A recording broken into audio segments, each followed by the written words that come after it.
electrical discharge machining.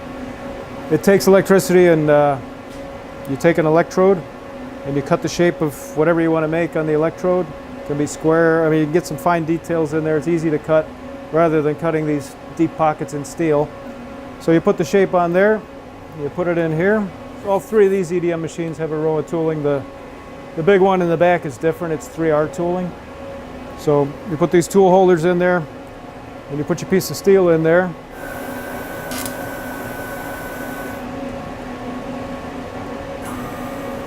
So now it's touching the electrode off the top of the piece of steel, setting 0 for the height.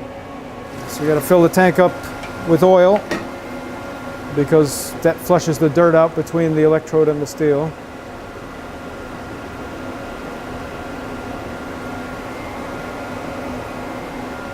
So you got to wait for the oil to come up to the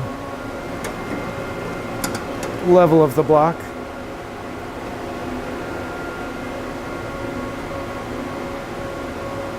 So the level of the oil is set over here.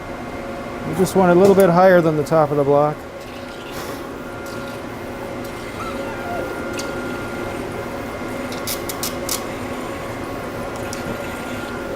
I don't know if you can see it in there. See the white sparks? As the bubbles get out of the way.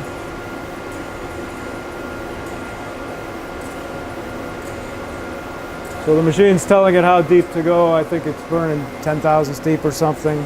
Then it's going to move over and burn another location. This is a Mondo 20. I think it's a 1999. I bought it used. It was in a mold shop up in Wakanda or something. It had hardly ever been used. It was like brand new when I bought it. So that's the Mondo 20. It's got all the manuals to it sitting in the back there. There's a keyboard. You need an old-fashioned PS2 keyboard, I think it is, in order to reboot it if the software ever needs to be reloaded, which I have all the discs for it. So I've always hung on to those old antique keyboards just in case. I got one for each of the Agie machines. You can still get support from, I mean, it's not Agie anymore. It was bought by Charmy and then it was bought by George Fisher now. There's still a couple of guys who used to work for Agie in the service department there.